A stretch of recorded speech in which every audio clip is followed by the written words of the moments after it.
अल्लाह के नबी सल्लल्लाहु ताला अलैहि वसल्लम के बचपन की बात लेते हैं, आज पैदा हुए, मीलाद मुक़द्दस है और ज़माने रसूल सल्लल्लाहु ताला अलैहि वसल्लम में यानी विलादत के ज़माने में मक्का का माहौल था कि बच्चे परवरिश के लिए दायाओं के पास दे दिए जाते थे। वजह यह थी कि बच्चा शहर की गहमा गहमी से दूर रहे, उसकी जुबान महफूज रहे। देहात वालों की जुबानें वहां अच्छी होती थी, अरबी, और शहर में होता यह था कि हर जगह के लोग मक्का में आते थे, मिक्स ना हो जाए। तो मक्का वाले खास तौर पर अपने बच्चों की जुबान की हिफाजत के लिए शुरू के चंद दिन किसी दाया के पास रखते थे। रसूल करीम सल्लल्लाहु ताला अलैहि वसल्लम जब पैदा हुए, ये वही ज़माना है जब बनु साद कबीले की दाया औरतें हैं।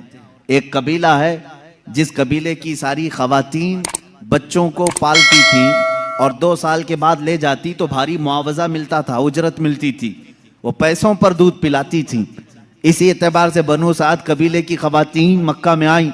उन्हीं खवातीन में एक हलीमा सादिया भी हैं। वो कहती हैं, जब मक्का पहुँचे मेरी ऊँटनी लंगड़ी थी, जिसकी वजह से मैं ताखीर से पहुँची।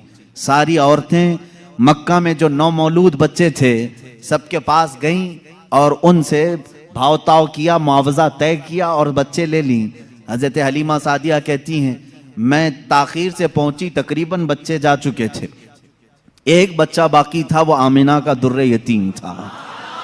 मैं वहां आई, मैंने देखा और उसके बाद पूछा कौन है इस बच्चे का सरपरस्त। कहा बच्चे की विलादत से 6 माह पहले ही इसके वालिद का विसाल हो चुका है। हलीमा कहती है, मैं छोड़कर बाहर चली आई। मैं निकल आई कि बाप है नहीं बच्चे का, मैं अगर दूध पिला भी दूं 2 साल के बाद मुझे उजरत देगा कौन, कौन मुआवजा देगा। वो कहती हैं, फिर पूरा मक्का छान मारी, लेकिन अब कोई बच्चा नहीं मिला। शाम हो गई थी, शोहर साथ में था। हलीमा सादिया से शोहर ने कहा, ऐ हलीमा, खाली हाथ जाने से बेहतर है कि वह यतीम को साथ ले जाएं। यतीम दुर्रे यतीम है, साथ ले जाएं। हलीमा सादिया कहती है, मैं दोबारा वापस आमिना के घर आई। आमिना रज़ी अल्लाह ताला अन्हा कहती हैं, ए हलीमा, सुबह तुम बच्चे को देख कर गई थी, फिर वापस आई। कहा हाँ, हम खाली हाथ जाने से बेहतर समझती हैं कि इस दुर्रे यतीम को ले जाएं। हज़रत आमिना ने कहा, ले जाना चाहे तो ले जाओ, लेकिन तुम्हारी उम्मीदों के मुताबिक हम मुआवजा नहीं दे सकेंगे, तुम्हारी उम्मीदों के मुताबिक हम उजरत नहीं दे सकेंगे। आमिना ने कहा, हलीमा सादिया ने कहा, ठीक है, अब खाली हाथ न जाने का हमने अहद किया है, बच्चे को ले लेते हैं। हलीमा सादिया उस वक्त तक बच्चे को अपने गोद उठाई नहीं थी, सिर्फ देख करके गई थी। गोद में जब लिया, हलीमा सादिया कहती हैं, मेरे पेशानी से लेकर तलवों तक ठंडक पहुंच गई थी। पहली मर्तबा गोद में लिया, उसके बाद उसके शौहर हलीमा सादिया के साथ वो बाहर आई। कहती हैं कि मेरी सारी साथियाँ, मेरी सहेलियाँ जो बनु साद कबीले की खवातीन थीं, वो जा चुकी थीं और सारे सफ़र पर थीं। मेरी ऊँटनी लंगड़ी और फिर ताखीर भी अलग। मैं बच्चे को लेकर के उसी लंगड़ी ऊँटनी पर बैठी। अल्लाह अकबर, ये पहला मौजज़ा मेरे आका का है। ऊँटनी जो लंगड़ी थी बिल्कुल सेहत याब हुई और इतनी तेज़ दौड़ने लगी, इतनी तेज़। हलीमा सादिया कहती हैं, बनु साद कबीले में सबसे पहले मैं हाजिर हुई। मेरा बच्चा जिसको मैं लेकर आई थी, अब्दुल्लाह का दुर्रे यतीम, सबसे पहले बनु साद में हाजिर हुई। और काफ़ी देर के बाद दूसरी सहेलियां हमारी बच्चों को ले आई। उन्होंने आते ही हमसे पूछा, हलीमा, तेरी ऊँटनी तो लंगड़ी थी, तेरी ऊँटनी कमज़ोर और लागर थी, तू पीछे रह गई थी, इतनी तेज कैसे आ गई? हलीमा सादिया कहती हैं, हाँ, ऊँटनी मेरी लंगड़ी थी, लेकिन सवार बहुत ही आला था। जैसे ही ये बच्चा इस ऊँटनी पर सवार हुआ, न जाने इसमें ताकत कहाँ से आई, सबसे पहले मैं हाजिर हुई। सारी औरतों ने महसूस किया, ये एक मौजज़ा नहीं, बनु साद जो कबीला है वो आज भी है ताइफ के करीब, आज भी वो कबीला है हलीमा सादिया का कबीला, जिसको बनु साद कहते हैं। उस कबीले वालों का बयान है कि ये रात ऐसी थी, पूरे बनु साद कबीले की बकरियों के दूध से थन भर चुके थे। सारे कबीले वालों की बकरियों के थन दूध से भर चुके थे। हलीमा सादिया कहती हैं, जब मैं बच्चे को घर में ले आई तो अजीब सी राहतें और बरकतें और हवाएं चलने लगी।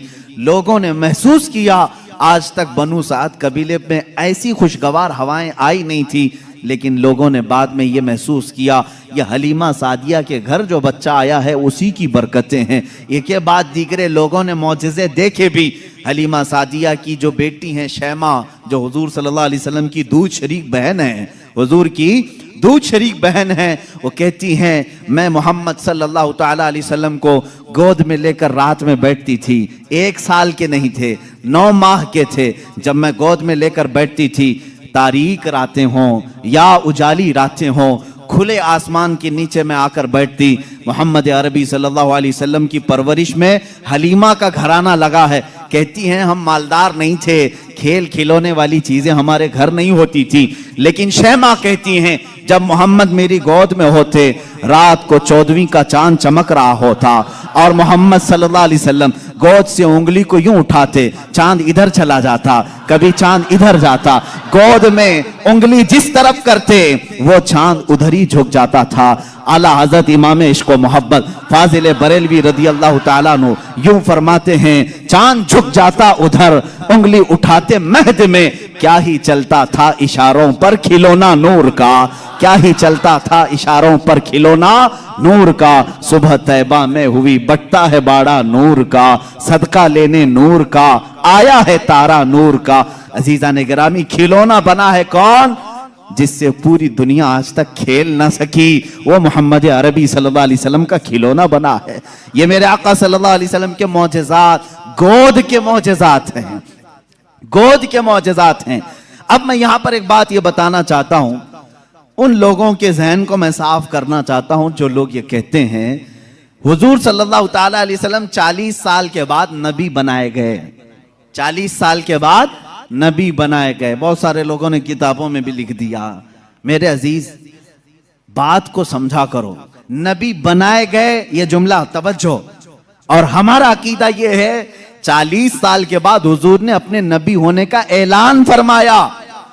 नबी बनाए गए अलग चीज है, वो नबी कब बनाए गए थे ये खुद रसूल पाक से पूछो, आप कब नबी बनाए गए थे? इनकी किताबों से न पूछेंगे, हम हुजूर से पूछते हैं। मेरे आका फरमाते हैं कुन्तु नबिय्यन व आदम बैनल माई व तीन, मैं तो उस वक्त भी नबी था जब आदम को पानी और मिट्टी में गूंधा जा रहा था। आदम अलैहिस्सलाम के खमीर को गूंधा जा रहा था, उस वक्त भी मैं नबी था। ये अल्लाह के हबीब सल्लल्लाहु अलैहि वसल्लम ने फरमाया। और ये लोग कहते हैं 40 साल के बाद नबी बनाए गए। अच्छा चलो ठीक है, इस हदीस को अगर नहीं मानते, मौजज़ा कब दिया जाता है? मौजज़ा कब दिया जाता है? जब नबी अपनी नबूवत को जाहिर कर दे, उसे लोगों को कायल करना रहता है, ईमान की तरफ बुलाना होता है, अपनी हक्कानियत की दलील पेश करनी होती है, तब नबी मौजज़ा दिखाएगा। यहां मोहम्मद अरबी सल्लल्लाहु अलैहि वसल्लम गोद में जो मौजज़े दिखा रहे हैं, हलीमा सादिया के घर जो मौजज़े दिखाए जा रहे हैं, तुम्हारे कौल के एतबार से 40 साल के बाद नबी हुए थे ना, तो मौजज़े तो 40 साल बाद दिखना चाहिए। हलीमा सादिया की गोद में जो मौजज़े दिख रहे हैं, इससे पता चलता है वो पैदाइशी नबी थे। ऐलान का हुक्म 40 साल के बाद अल्लाह ने दिया। वो आमिना का दुर्रे यतीम, वो अब्दुल्लाह का नूरे नज़र, बारगाह मुस्तफ़ा सल्लल्लाहु ताला अलैहि वसल्लम में खिराज अकीदत के लिए मैं बात कर रहा हूँ। वो दुर्रे यतीम जब घर तशरीफ़ लाया तो ऐसा घर था कि बाप पहले से नहीं है, माँ अकेली हैं, मुआवजा देने की ताकत नहीं रखती, दाया के हाथ में दे दिया हलीमा सादिया को, ये कह करके कि 2 साल दूध पिलाएगी, उजरत की तमन्ना मत रखना, मेरे घर में माल की बड़ी शिद्दत की कमी है, इस बच्चे का बाप नहीं, ये यतीम बच्चा है। हलीमा सादिया ले गई, लेकिन बरक़ात पे बरक़ात उन्होंने देखा है।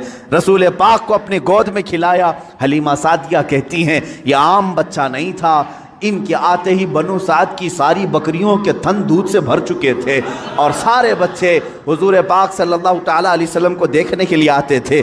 हत्ता कि हलीमा सादिया की बेटी शैमा कहती हैं, शैमा क्या कहती हैं कि हमारे कबीले में, हमारे मोहल्ले में रिवाज था, रात के वक्त या शाम के वक्त सारी लड़कियां जो उनके उम्र की थीं, शैमा के उम्र की थी, वो कहती हैं अपने अपने छोटे भाइयों को, जिसका भाई होता लेकर के आती थी, कंपटीशन चलता था, बहन अपने भाई को दिखाकर कहती किसका भाई ज़्यादा खूबसूरत है। हर खातून, हर बहन अपने छोटे भाई की गोद में लाकर उसके नाक नक्शे बयान करती, अरे मेरे भाई की तो पेशानी बड़ी चौड़ी है, ये खूबसूरती की अलामत है। कोई कहती मेरे भाई की तो आंखें बड़ी झील जैसी हैं और ये बड़ा खूबसूरत है। हर खातून, हर बहन गोद में लिए हुए बच्चे को अपने भाई पर फख्र करती। और हज़रत शैमा कहती हैं जब इस मजमे में मैं मेरे भाई मोहम्मद को लेकर के आती, अल्लाह अल्लाह, वो कहती हैं सारी मेरी सहेलियां उठ खड़ी होती, कहती शैमा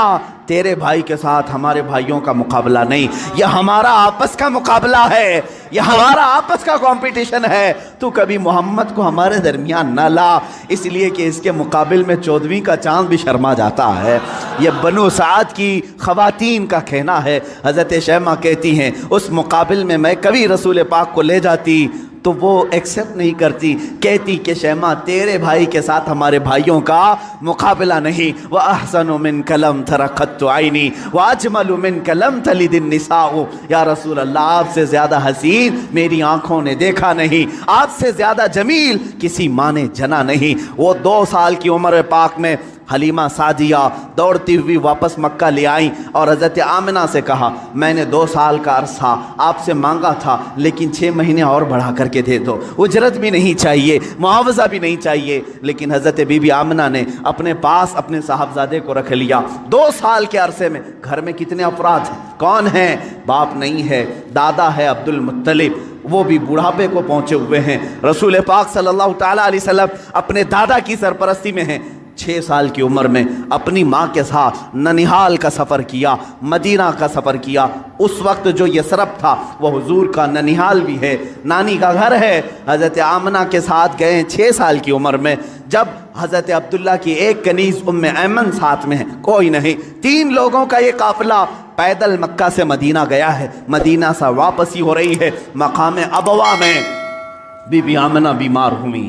बीबी आमिना सलामुल्लाह अलैहा इतनी शिद्दत से बीमार हुई कि वो चल फिर नहीं सकती थी। उसी रास्ते में वो रह गई और उसके बाद अपने नूरे नज़र को करीब बुलाया और कहा ए मोहम्मद मेरी आखिरी सांसें हैं। 6 साल की उम्र पाक में रसूल पाक सल्लल्लाहु अलैहि वसल्लम ने अपनी माँ की आंखें बंद की और उनकी रूह कब्ज़े उनसरी से परवास की। वो 6 साल की उम्र में अपनी मुक़द्दस माँ का जिस्म मुबारका उठाते हैं, कब्र में दफन भी करते हैं और अपने वालिद की कनीज़ के साथ वापस मक्का आते हैं। अब कौन था इस मोहम्मद अरबी के साथ, न बाप है न माँ है, वो दुर्रे यतीम पूरी कायनात के यतीमों का आका बना है, पूरे यतीमों का मावा व मलजा बना है।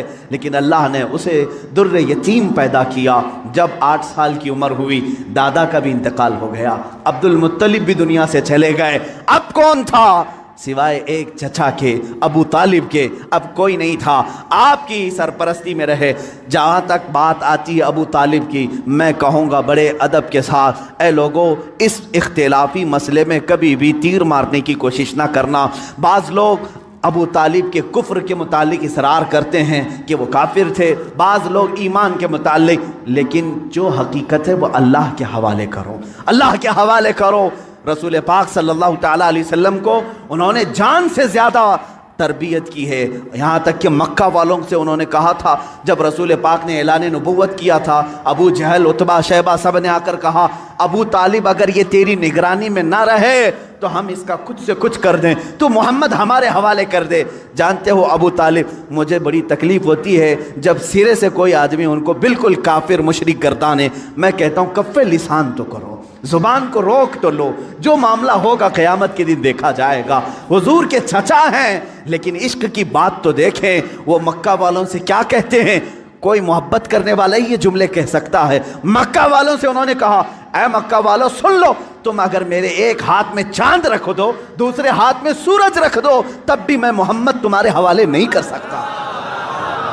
ये अबू तालिब के अल्फाज थे जो रसूल पाक के लिए उन्होंने फरमाए थे। मैं अदब से कहता हूँ, लेकिन फिर साथ में ईमान और कुफ्र का मामला अल्लाह के हवाले करता हूँ, इसलिए कि इस पूरी कौम को ना जन्नत देना है ना दोज़ख देना है, ना क़यामत के दिन तुम्हारे हाथ में फ़ैसला है ना मेरे हाथ में फ़ैसला है। अबू तालिब जन्नत में जाएंगे कि जहन्नम में जाएंगे, मैं कौन होता हूँ फ़ैसला करने वाला? ना आला मलाइका में से हैं हम, ना फरिश्तों में से हैं, बल्कि अल्लाह रब्बुल इज़्ज़त के हवाले है ये फ़ैसला, हर एक के जन्नत और दोज़ख का फ़ैसला। बहरहाल 12 साल की उम्र में अबू तालिब ने रसूल पाक को अपना साथी बना लिया।